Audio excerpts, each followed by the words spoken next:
Hi everyone! Today I'd like to talk about a topic that was requested, which is the idea of balance.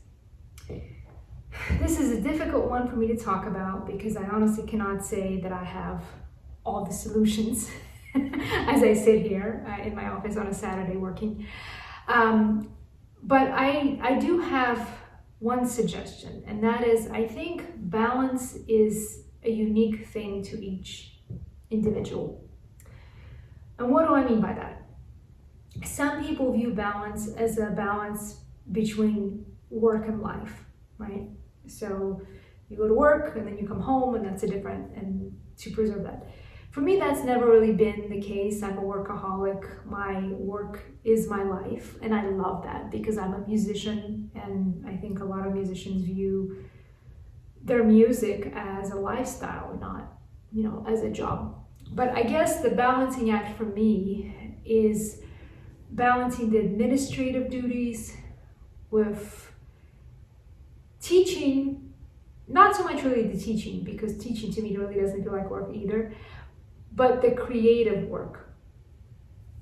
I think balancing having so few hours in the day and figuring out how do you effectively deliver on all parts of what you need to do, keeping in mind that you're still a pianist and that should really be a priority. And for me, it's not in terms of the hours of the day, it's not in terms of how many things I have to keep in my mind. It's more about preserving my hands, and it always has been about that. And what I mean by that is, as an administrator, we spend hours each day typing on a computer, and I would say probably 8 hours minimum, where I'm literally sitting there just typing. It may be things I'm working on, projects, reports, summaries, but it is also primarily email. Because we currently live in a society that, for whatever reason, has decided that email was the main means of communication. And I think because of the pandemic and the virtual environment that we all transitioned to last year, that also kind of helped fuel that. But now it is a lot more common for someone to send an email than to come by my office or to call me, or even if someone is communicating with you on the phone, they're going to send you a text message versus calling you. And so that has put a lot more activity and strain on my hands. And so as a pianist, of course, I fight to preserve my fingers for piano playing. And to me, that is the difficulty of my balance. It's not so much the time in the day, it's not so much things I have to keep in mind or things I worry about, because trust me, I do worry, I do stay up. There are a lot of things that keep me up at night, but I don't mind all of that. I think for me, it is the constant typing, and that is what I have to deal with. And now, how do you deal with it? I think whatever balance you're trying to achieve, the most important thing is to set boundaries. And the boundaries can be different depending on what it is, but I'll tell you about mine. So since I'm speaking to email specifically, I have multiple email accounts. And so I have an email account for my university work, I have an email account for the festival, I have my personal email account, which I use for other professional activities. And so there's certain accounts that I don't check as frequently as others. And I do that on purpose. Of course, I check my work account all the time, but I do have some boundaries with that as well. For example, every day I take a lunch break and I physically leave my office to do that.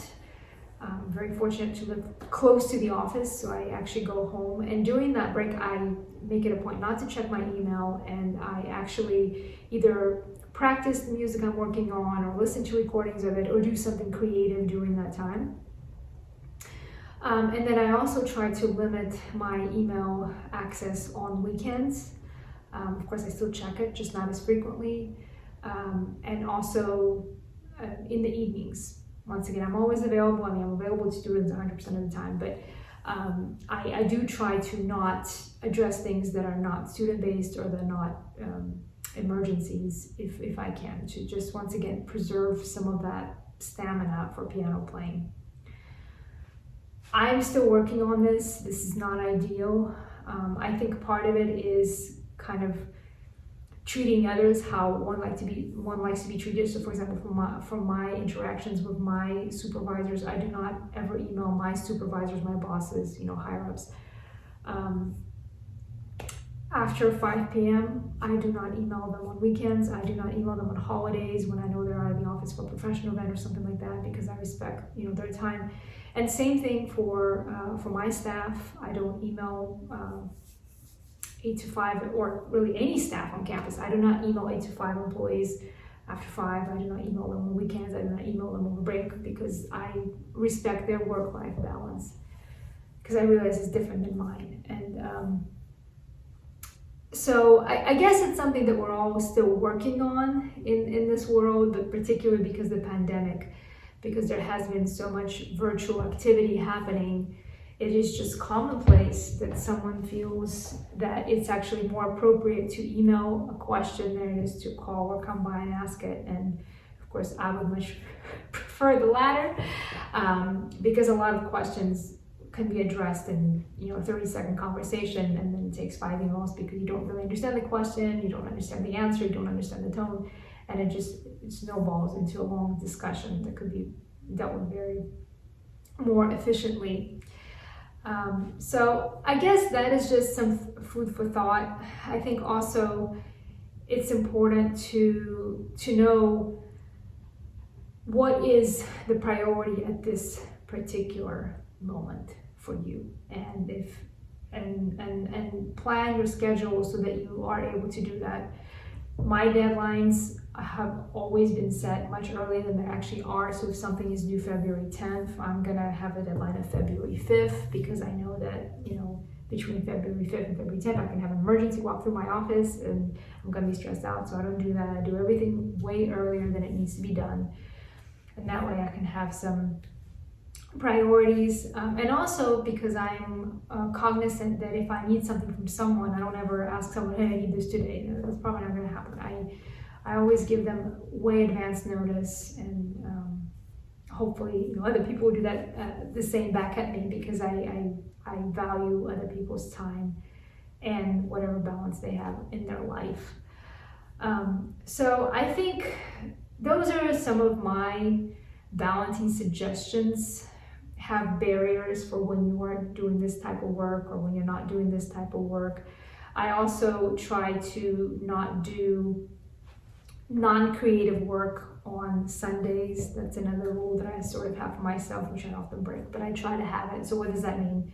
I do research, I practice on Sundays, I can talk about teaching, respond to students, teach, but I'm not doing administrative work on Sundays.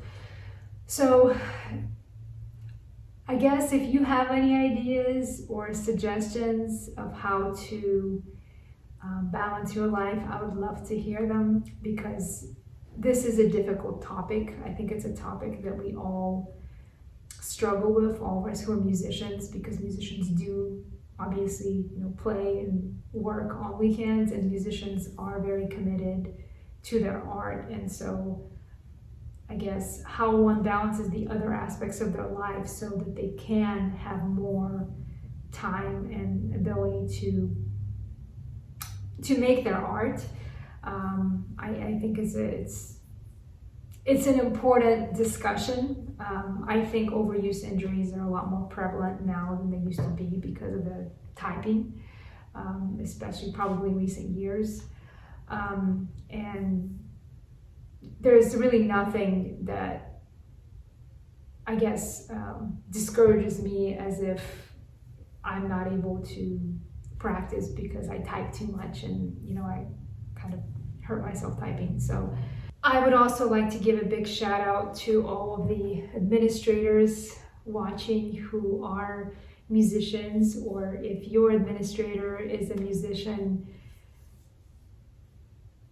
please, I guess, recognize that it is very difficult to maintain your creative work at the same time as an administrative job, particularly for this reason. It's not just the time or everything else, it's just literally the balancing of how you can still play your instrument while you are spending, 8 hours a day typing on a computer. So any administrator out there, I'm with you, and thank you for everything that you do, especially if you are still actively engaged in performance. It is difficult. Anyway, I hope this was helpful. I would love to hear whatever ideas you have. Thank you so much for watching this video. Don't forget to like and subscribe to my channel, and I will see you in the next one. Bye!